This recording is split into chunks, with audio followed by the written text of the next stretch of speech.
Hi and welcome. So today I'll be showing how you crop an image out of a background and how you basically fix the edges to appear softer, as when you crop, most of the time you lose a lot of anti-aliasing on an edge.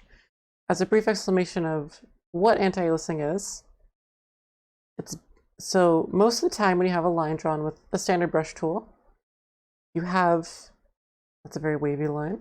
Let me just make that a little smaller. Boop, there you go. You have these pixels, you have these pure black pixels, right? These pure, all the way that color pixels, and then you have these sort of fading out, semi-transparent pixels. Comparing that against a line that's not anti-aliased, something you get with the pencil tool, make that a little bigger, you get more of a hard edge. And when you zoom out, even the difference is still obvious when you even zoom out. You can still see like this is softer. Sometimes you want this, but usually you want at least some level of anti-aliasing, or else things look blocky, especially when you're cropping out an image, because usually when you're cropping something out, you're going to want to put it on top of something else. And when stuff is blocky, it draws the eye to it in a bad way, usually. Even if it's supposed to be the focal point, it makes it look even more out of place than it might already be. So there's a couple of ways to amend this that I'll go over, on top of going over how to simply cut something out in two different ways. There's two different ways to, they're sort of the same way in terms of blurring and blending to make it, get that anti-aliasing back, but there's two different ways I'm going to show to crop. So let me get my work image in here. It's actually my profile picture. I use on a few things. Might look a little familiar. And I'm going to scale it up to just kind of fit while keeping the proportions.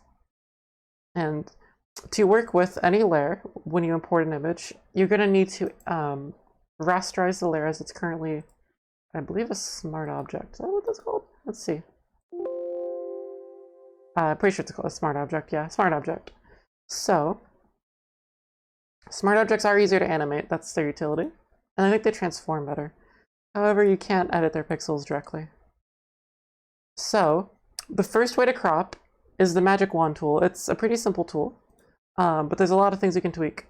So, the way I have it set up right now, we'll do this pretty easily, but I want to go and kind of explain how it's doing this and why it's doing this, because, you know, yours probably isn't set up perfectly right out the gate, as I kind of set it to this. So the first thing you have to look at is the tolerance. The tolerance ranges from basically 0 to 255, which corresponds with RGB data, because I'm pretty sure that goes between 0 and 255. As if I try to 256, it'll cap to 255. Same thing here. If I try to go away, if I try to put this above 255, it caps out between there. RGB. Basically, how this works is it takes that amount of difference within RGB values. So if this is like, say, 1, it'll do like this, it'll do very little. It can't even get some of this blending between these. Like, this is too much of a difference for like 1 tolerance. At 3, still very slight, but it can kind of get over here. And at 10, it will go pretty much over most of it. And then where I had at 50, it will get all the purples in this section. Now, the next option, anti-alias, actually, should know that word by now, has to do, I'm going to turn all these off so I can demonstrate them one by one. It will more smoothly do these kind of curves. So normally these black pixels probably would be outside of the tolerance. So if I turn off anti-alias, it doesn't quite get them, this pixel, these couple pixels specifically. But with it on, if I find my mouse, it will get at least this pixel. It's not perfect, and this is, you'll still need to do some cleanup of your edges even with this, but it is helpful. It does do a little bit more than it would otherwise. The second checkbox up here, contiguous. I'll keep anti-alias on. Basically, with contiguous off, it gets all the purples. It samples every single pixel on the layer that I'm sampling from, as this only works on the layer you're working on, and it takes all that data. If it's contiguous, they have to be touching. Basically, a little more direct of an example. Say you have, let's take a color, take this blue. So you have this blue here, this blue here. Let's actually make that brighter, and like green. So it's like super bright, and that hurts my eyes. Okay, so we have these two greens. Let's go to Magic Wand. With, excuse me? Yeah, so when it's not, okay, yeah, that's right. I got it backwards in my head. Okay, so it's not contiguous, so it gets both. And when it is contiguous, it gets only one. If they have to, but if they were touching, like if I even give like a tiny little bridge here, boop, and then I do contiguous, it will get both. Because there's this connector here. So they have to be touching.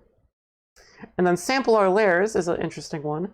Normally, say you have a layer, go back to our green, make it a little bit opaque so we can kind of see what's happening a little easier. Boop it there.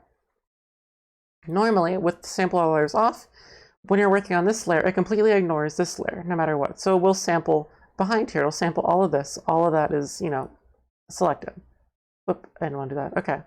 But if we put on sample all layers, it will take that information as if they were all compressed into one layer, but only apply changes to this layer. So let me Control D to deselect, get my wand, turn on sample all layers. So you'll notice a cut around here. As I can't sample this because it's actually processing this as green. And then any changes will simply happen to that layer as normal.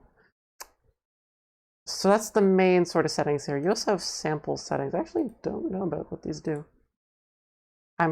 These are most likely something to do with how the algorithm calculates stuff. What do these do? I actually don't know. Anyway, I have never had to go off point sample. You're really never going to need to mess around with that too much. Oh, I know what it probably does. It probably takes multiple pixels for the sample as opposed to one. So this only takes a pixel. You click these, take a 3x3 square. So that probably does come in handy when you have like a noise. Like say you have some, I'm going to put the tolerance back to 1. I'm going to just put it back to sort of more standard, get rid of this green.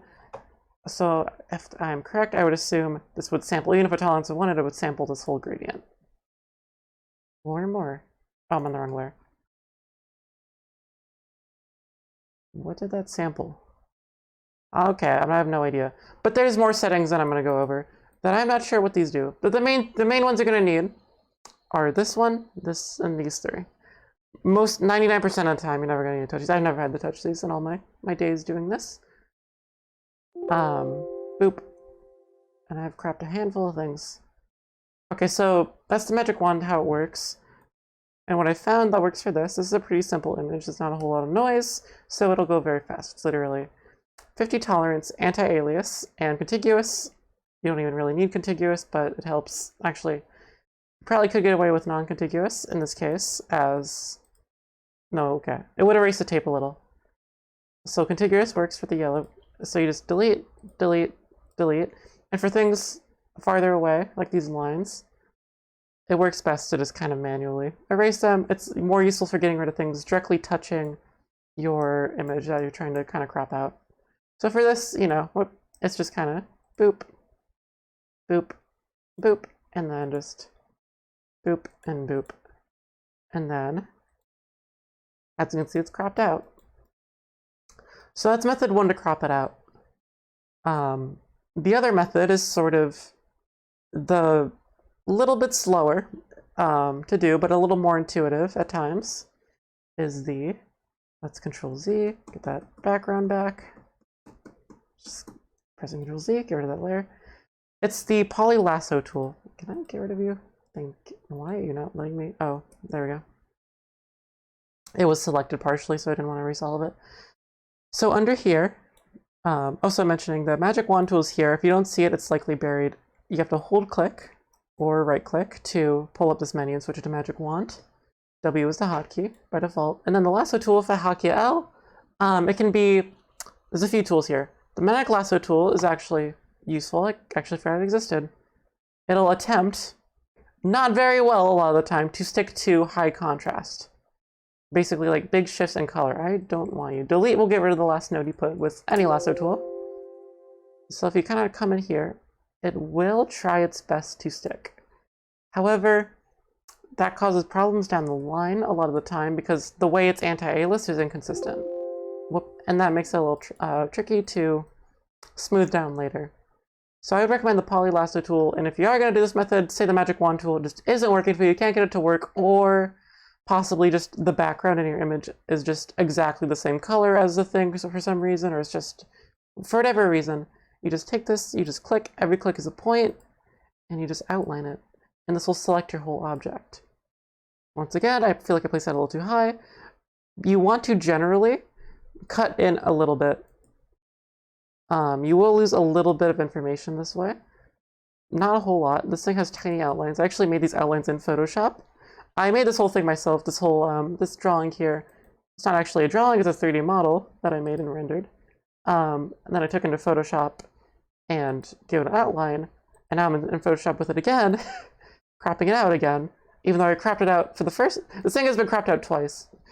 Anyway, you just kind of go around the edges and click. I mean, you should be looking a little farther out. You don't really need to be going this close. That's a bit excessive, but it will make it look smoother. The more points you give it, the more smooth it'll often look.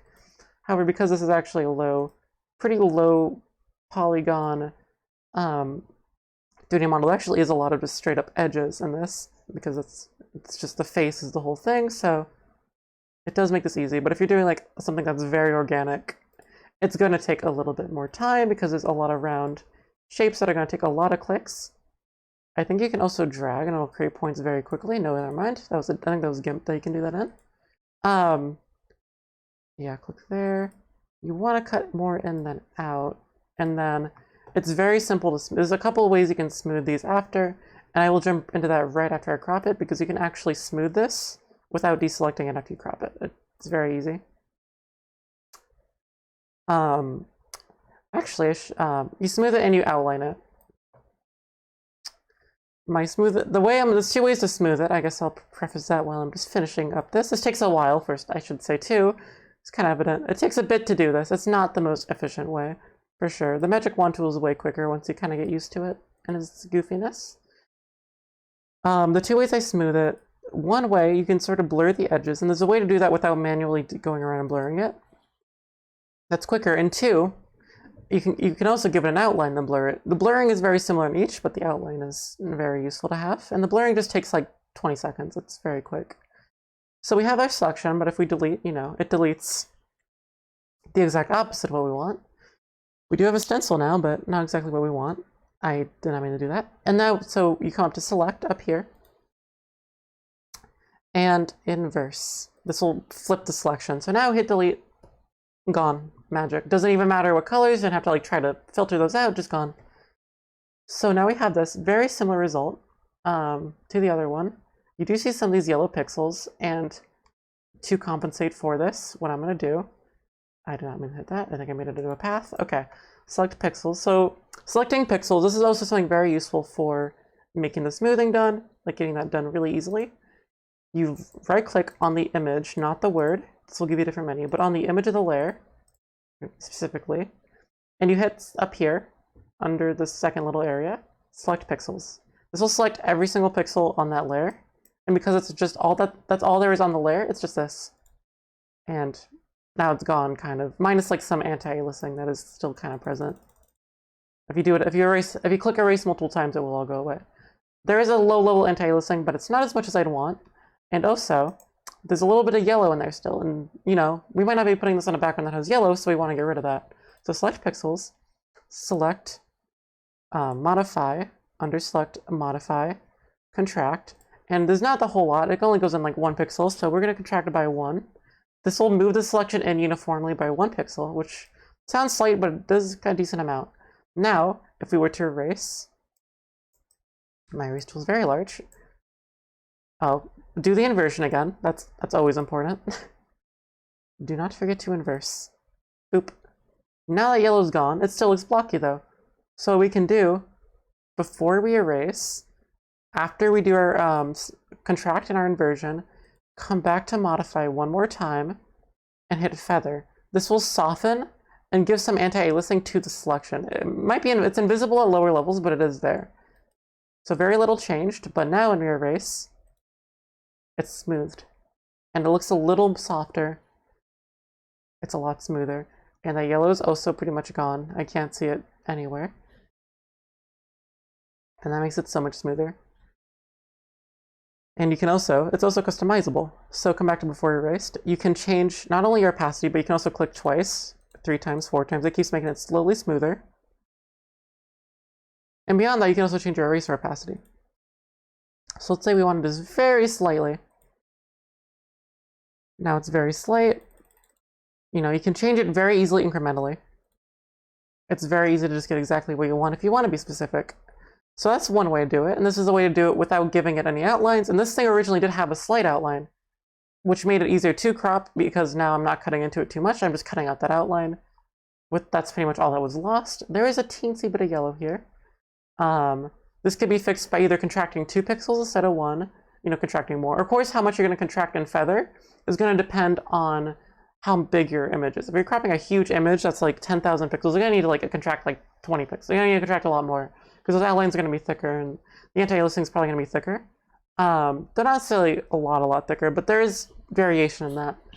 So you will need to kind of keep track. Also, feathering, if you feather more, you're also going to want to contract. Like if you contract a lot, you're probably going to want to feather a little more than 2 pixels. That can also vary. Just play around with it, get it how you want. It depends on what you're doing. But yeah, so that's one way. The second way is how to give a thing an outline, and we can actually do it off of this. This can kind of build into that. So you select these pixels. It's actually very easy from this point, now that I realize.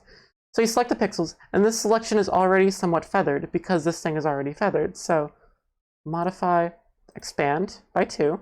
That works for me. That'll give us about a 2 pixel outline. And now what we do is we create a new layer. We move it under it. Go to our brush. Black, yeah. Whatever color you want your outline to be. Let's make it a dark gray. Let's make it my favorite gray. I really like 29, 29, 29. I don't know why. I just like it. Full opacity. 8. And boop.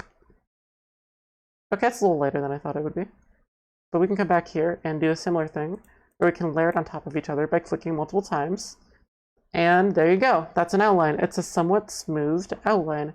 Now, if you want it a little smoother, you can always... Let's undo the actual plate. Okay, so we have the selection still. You can feather it. Feathering just smooths your selection, which is very useful for this kind of anti-aliased outlines. So feather it. 2 pixels might have been too much. It does seem to change the shape significantly. So let's feather it by 1 to give just a little more. And now, give it a couple clicks. And now it has a very smooth outline. It has almost like a glowing effect. I wonder if I make it like yellow, if it would look like that even. Let's see if it looks like divine now. There you go. It's glowing now. It looks like it's glowing. It's that soft. So you can make very soft outlines that make this room look holy. I might actually incorporate this into my profile picture. This is hilarious. I love this. You can make them very soft. You can change feathering. And to show you kind of what feathering is doing, let's select these pixels one more time. Let's hide this layer so we can just see the selection. That one too. That's what's going off the outline. It's just building it behind it. So you see the shape very clearly. So whenever you feather it, you select modify, contract, expand, and feather. Expand, contract, and feather. Feather. Let's feather it by like 20. It sort of softens it. It tries to merge things into each other. It just smooths it out. It's like you're eroding a river rock. It just kind of smooths it. So if you were to do I'm pretty sure if you smooth anything or feather anything enough, it just becomes a circle. Let's try 120. Or more than 50% of the selection is not visual. I don't know what that means. Maybe I'm misunderstanding, but let's try that one more time if not quite as... I guess if you go too far, it's just confused and scared. So let's try 40. It becomes more circular and it becomes more and more circular. But when you do it just a little bit, it softens it. And that's a good way to get an outline. Or a glow effect if you just make it a little softer even. It's actually a really nice glow effect. I didn't expect that to be so nice. And that's how you crop and do outlines. I think at some point I'll do a tutorial on... I'll need to research this a little more myself, but using lighting effects in Photoshop to actually incorporate something you cropped out into an image better by basically changing an image's lighting. As you see here, there's lighting on this because that's how the render is taken. But there's actually ways in Photoshop, there's tools you can use on smart objects, which you can just simply convert any raster layer to a smart object, like boop. Very easy. But there's tools you can use as well as just sort of certain shading techniques potentially as well to kind of tweak it a little to basically make a thing look a little more like it's actually in whatever you're cropping onto if you want it to be more incorporated.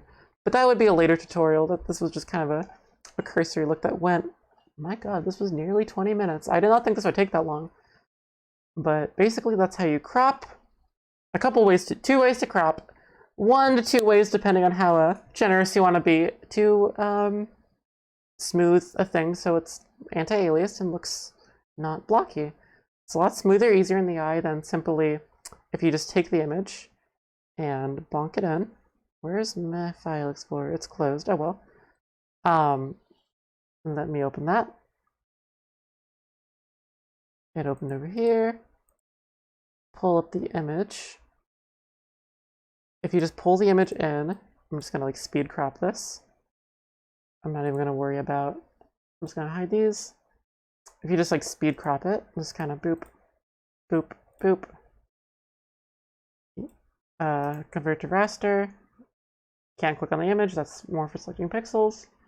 Rasterize layer, boop. You can see like it's these hard edges versus, you can kind of see here actually pretty nicely that it's smaller. You have a much softer smooth out versus much harder edges. And from a distance, this looks a lot more appealing than this does. So this will call more attention, but up close it doesn't look too nice, especially. And this is much smoother. So that's just a couple ways to crop and to improve your crops of images.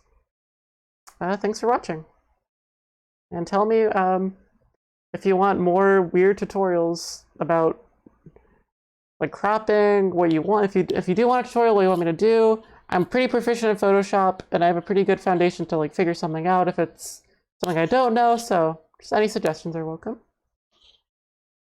I can explain half of this.